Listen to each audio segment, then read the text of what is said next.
E assim, acho que eu preciso introduzir um pouquinho dizendo que eu sou da psicologia e o meu trabalho é mais voltado para a violência no âmbito doméstico, familiar e a violência sexual mais nesse âmbito também. O que eu acho que, ouvindo a professora e pesquisando também para escrever, não tem como a gente deixar de fazer paralelos entre a violência que acontece no âmbito mais doméstico, a violência sexual, né, especificamente, com uma violência que acontece mais no espaço público e uma violência que acontece em casa, como a repressão, a ditadura e os crimes sexuais. E assim, pesquisando, a gente não tem como falar dessa violência sem falar realmente de gênero e falar sobre os papéis, assim, porque tem realmente diferenças na imposição de ser mulher, do masculino, da atividade da força, assim, o masculino ser ligado a isso, os homens ser ligados a isso, e as mulheres ser ligadas a essa questão de submissão. E aí, eu acho que é interessante o que você trouxe, assim, como muitos dos crimes eram cometidos na frente dos maridos, né? Porque, assim, pensando uma questão de uma pesquisa que eu fiz sobre xingamentos, o pior xingamento atribuído a um homem casado numa relação violenta é corno. Então, assim, você ser publicamente um corno de uma violência sexual, ainda ter que assistir, era uma forma muito forte de você ferir os homens também. Então, você feriu o casal todo na ditadura. E essa questão de gênero é muito importante da gente trabalhar. E assim, a violência de gênero, ela é totalmente atravessada por essa relação de poder, que ela é uma relação totalmente assimétrica.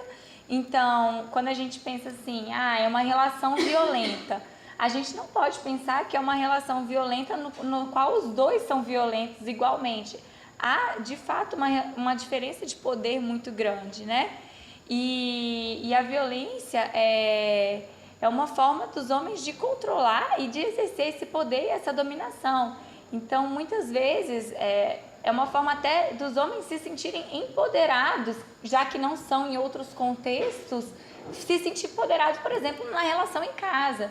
Então, vamos supor, é um policial, que é muito comum violência entre policiais, agride a mulher. No período do trabalho dele, ele é tão colocado numa situação de submissão que ao chegar em casa ele fala, aqui eu preciso exercer o meu poder. Então eu acho que não tem como a gente analisar sem esse olhar. E aí, tá muito ruim essa voz, gente, desculpa. E aí, assim, eu trouxe um pouquinho sobre a definição, né, da violência sexual na nossa Lei Maria da Penha, porque eu acho que é uma lei importante, ela é considerada uma das 3 principais leis de combate à violência do mundo, e eu acho que a gente tem que valorizar muito o que a gente produz aqui no nosso país, né? E a lei, ela é bem ampla no que diz respeito à violência sexual, que seria qualquer conduta que constranja presenciar, manter ou participar de relação sexual não desejada mediante intimidação, ameaça, coação ou uso da força, comercializar ou utilizar de qualquer modo a sua sexualidade, que impeça de usar método contraceptivo, force ao matrimônio, à gravidez, ao aborto, à prostituição, mediante a chantagem, coação, suborno, manipulação, e que limite ou anule o exercício dos seus direitos sexuais e reprodutivos. Então, assim,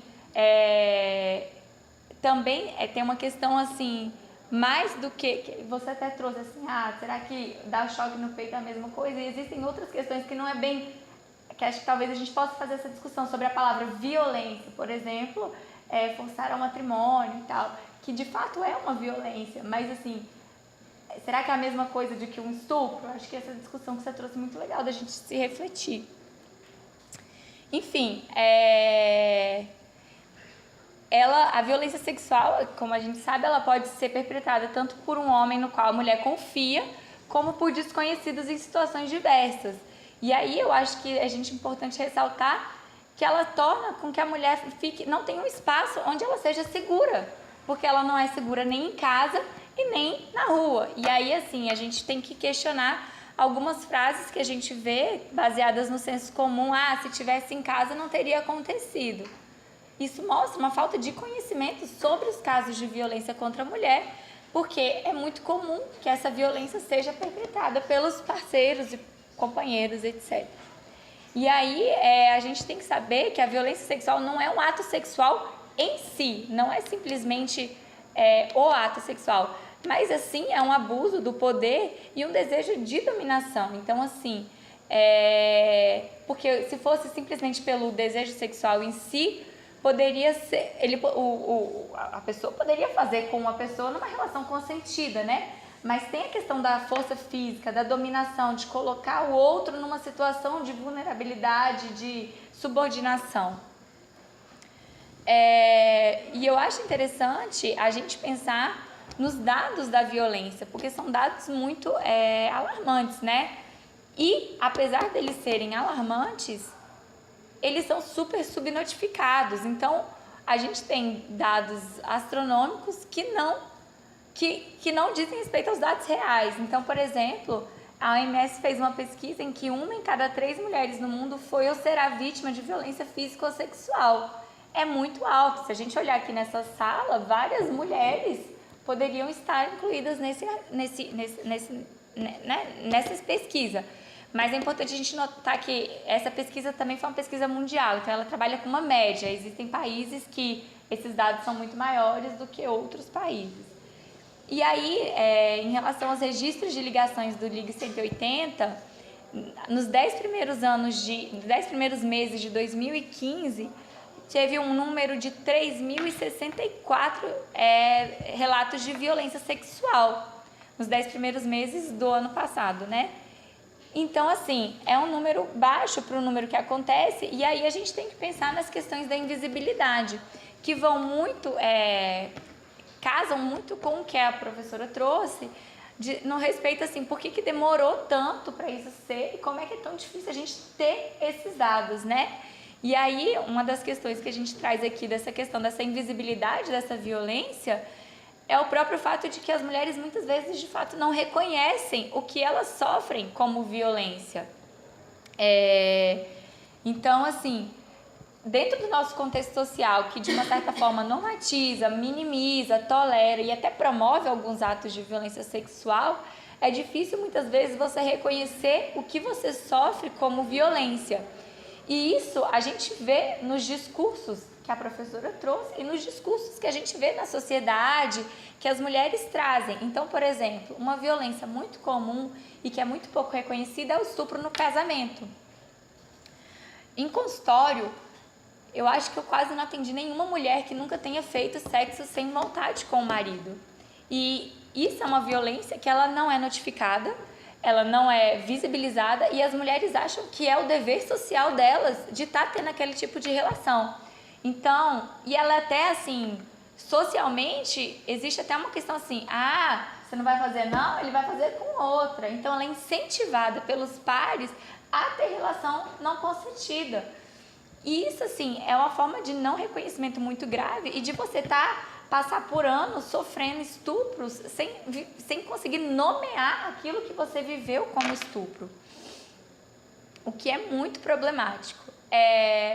Outra questão é de reportar ao sistema de saúde da justiça por questão de vergonha, medo da reação dos prestadores de serviço, medo das consequências que a denúncia possa cometer. Eu acho que a vergonha e o medo, a professora trouxe muito bem, e a gente tem que pensar que é muito comum as mulheres chegarem lá e ter essa questão da desconfiança mesmo. Mas será que você não deu brecha? Ou será que você não bebeu demais e não lembra que consentiu? E você falar assim, essa roupa... E embora a gente tenha tido campanhas, é comum a gente ouvir notícias que tratam dessa questão de meninas que vão ao serviço e elas são totalmente intimidadas ou coagidas a não fazer a denúncia. Inclusive aconteceu até com uma companheira nossa lá do mestrado, que ela sofreu e o cara falou, olha, mas você tem certeza? Ele só passou a mão na sua perna. Ela estava no carro com o cara, que ele foi dar uma carona e ele começou a passar a mão na perna dela e ela não conseguia sair e o cara não queria.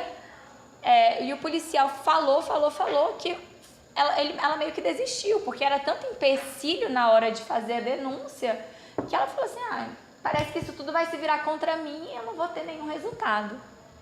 Então, essa questão do medo dos prestadores de serviço e das consequências que isso pode acontecer, porque, por exemplo, nesse caso, o policial falou tanto que ela falou assim, isso pode se voltar contra mim. E foi o que aconteceu, assim, ele foi tão pouco caso que ela falou, ele vai entrar como uma calúnia contra mim, então assim, o que isso vai vir para mim, né? O que vai ter de consequência? Outra questão é que as mulheres tendem de fato a guardar o silêncio quando são perguntadas sobre as experiências de violência sexual, principalmente se ela for cometida pelos familiares ou numa relação afetiva. Então, assim, o silêncio ele é tido muito como uma estratégia de sobrevivência das mulheres. Então, elas preferem muitas vezes ficar no silêncio e não falar, porque ao falar, muitas vezes elas acabam sofrendo as consequências disso. Então, numa agressão física, quando ela denuncia, até que o processo ganhe, aquele marido saia de casa, ela acaba sofrendo mais violência, ou quando ele volta, ela sofre mais violência. Então, para não se expor, ou como uma forma de proteção mesmo, essa relação, esse silêncio é usado pelas mulheres. O que mostra também uma falta de espaço que elas tenham segurança para falar sobre o que aconteceu, né, com elas. E aí eu trouxe aqui duas questões que você trouxe muito bem, que eu acho que eu não vou nem me aprofundar muito. É sobre a questão de quando acontecem situações de conflito, que é muito difícil de ser documentada, de ter acesso a esse documento, a esse material, que nem você falou assim, nas transcrições. A pessoa fala uma coisa, transcreve outra, e na hora de ler, o nosso enfoque não é o mesmo. Então, assim, é muito difícil a gente ter acesso a esses dados. E também situações nas quais elas não são protegidas pelo sistema de justiça ou instituições como exército e polícia, que muitas vezes são as pessoas que cometem, né, as violências e as agressões. Bom, eu acho que isso que eu trouxe até agora assim, foi meio que complementando o que a professora trouxe muito bem. E aí eu vou trazer um pouquinho sobre os adoecimentos, o adoecimento que a violência pode causar, né? Então, a violência, ela traz sérias consequências para a saúde das mulheres, e em relação à saúde física, por exemplo, o risco das mulheres adquirirem doenças varia entre 16% a 58% das mulheres que sofrem violência sexual. Então, é um número muito alto.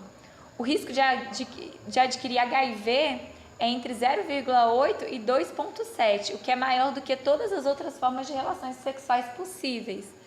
E o risco de ficar grávida é de 0,5% a 5% dos casos. Então, esses são os primeiros que a gente tenta, no sistema, quando uma mulher chega, fazer uma profilaxia, que são muito altos os dados. Mas existem outros problemas físicos que a gente encontra, que são as lesões corporais, queixas gastrointestinais, problemas ginecológicos, dores de cabeça, uso de álcool, cigarro e outras drogas, que são problemas relatados diversas vezes por mulheres que foram vítimas de violência sexual, e que elas relatam isso nos serviços depois de saúde. Em relação à saúde mental, a violência tem sido associada à depressão, ansiedade, principalmente o transtorno de estresse pós-traumático, a transtornos alimentares, a transtornos obsessivo-compulsivos. E aí uma pesquisa realizada aqui no Brasil verificou que a prevalência de transtorno mental comum, que é a depressão e a ansiedade, que existe a prevalência em 49% das mulheres que relataram ter sofrido violência. Então é muito alto. E esse número cai para 19% em mulheres que não sofreram nenhuma forma de violência. Então, assim, é muito alto e elas sofrem muito por as consequências da violência, né? E assim, claro, os problemas mentais, de uma certa forma, eles aumentam conforme a severidade dessas agressões. Então, por exemplo, se a mulher sofre só violência física, a chance de ter alguma questão mental é de 30,6%. Se ela sofre diversas formas de violência, esse número aumenta para 62,9%. E assim, pensando na escalada de violência, que é uma coisa que a gente trabalha muito em relação íntima, né? Que a violência, ela não começa, raramente ela começa já com tapa. Ela começa com o xingamento, com o menosprezo, com uma agressão verbal, e até chegar no tapa demanda muito. Então, muitas vezes essas mulheres de fato passam por diversas formas de violência até chegar numa violência física ou numa violência sexual mesmo, né? Enfim, e as consequências acabam aumentando quando o agressor é um familiar ou conhecido, porque aí a gente trabalha também com uma quebra de confiança e uma dificuldade de buscar ajuda, porque assim, se acontece com uma pessoa que deveria estar lá para te apoiar, seu pai, seu irmão, seu tio, e com quem eu vou contar, se eu não posso contar com essas pessoas que estão ao meu redor, né? Então, assim, a gente tem que os serviços de saúde, eles são locais privilegiados para detectar essa violência e contra as mulheres e contra crianças, etc. Porque nesse lugar é um espaço um pouco mais fechado, em que a pessoa pode falar e que a gente espera um certo sigilo do profissional e que ela não sofra aquelas consequências que eu falei antes. Então, assim, do marido ficar sabendo que ela falou e chegar em casa e bater mais nela. Então, para isso, a gente precisa que esses locais estejam preparados para atender isso. E até uma questão que você trouxe, para não revitimizar essas mulheres. Então,